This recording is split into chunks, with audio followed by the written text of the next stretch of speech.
Hello viewers, welcome to education and job corner. দেখুন, school service কমিশনের যে চাকরি বাতিল মামলা বর্তমানে সুপ্রিম কোর্টে বিচারাধীন, সেখানে 13 তারিখ শুনানি হওয়ার কথা ছিল, মানে টেন্টেটিভলি একটা ডেট লিস্টেড হয়েছিল সুপ্রিম কোর্টের অফিসিয়াল ওয়েবসাইটে, এবং সেখানে এই মামলার শুনানি হওয়ার কথা ছিল গত 13ই আগস্ট। কিন্তু এই মুহূর্তে এখনও পর্যন্ত কোনো প্রকারের ডেট কিন্তু আপডেট হয়নি সুপ্রিম কোর্টের অফিসিয়াল ওয়েবসাইটে। তো সেখানে সবার মনে একটা প্রশ্ন তৈরি হয়েছে যে কবে নাগাদ এই মামলার শুনানি হতে পারে। আদৌ এই মামলার শুনানির ডেট এর মধ্যে কি পড়বে, নাকি এই মামলার শুনানি শীত ঘুমে চলে গেল?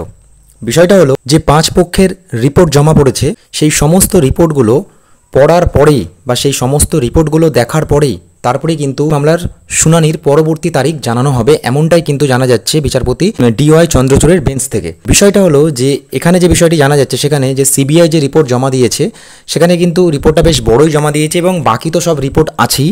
সব কিছু মিলিয়ে সিবিআই রিপোর্ট মিলিয়ে প্রায় 10,000 পাতার এই রিপোর্টটা পড়তে হবে, এবং রিপোর্টটা পড়ার পরেই কিন্তু তারপর ডেট দেওয়া হবে, এমনটাই কিন্তু জানানো হয়েছে প্রধান বিচারপতির বেঞ্চ থেকে।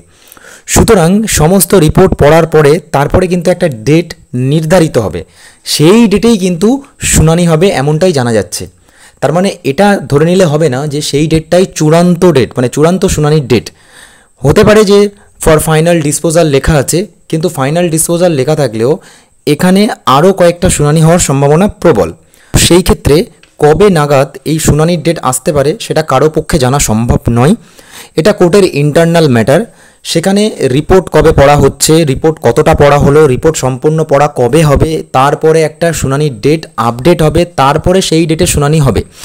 সুতরাং এই সমস্ত বিষয়টা কমপ্লিট করে শুনানির ডেট কবে হতে পারে সেটা কিন্তু বলা একেবারে সম্ভব নয়। তবে যতদূর সম্ভব বোঝা যাচ্ছে যে শুনানি কিন্তু সেপ্টেম্বরের প্রথম সপ্তাহের দিকে হওয়ার সম্ভাবনা প্রবল, বা এই মাসের শেষের দিকে হওয়ার সম্ভাবনা প্রবল। তো এইটুকুই আপাতত আপডেট।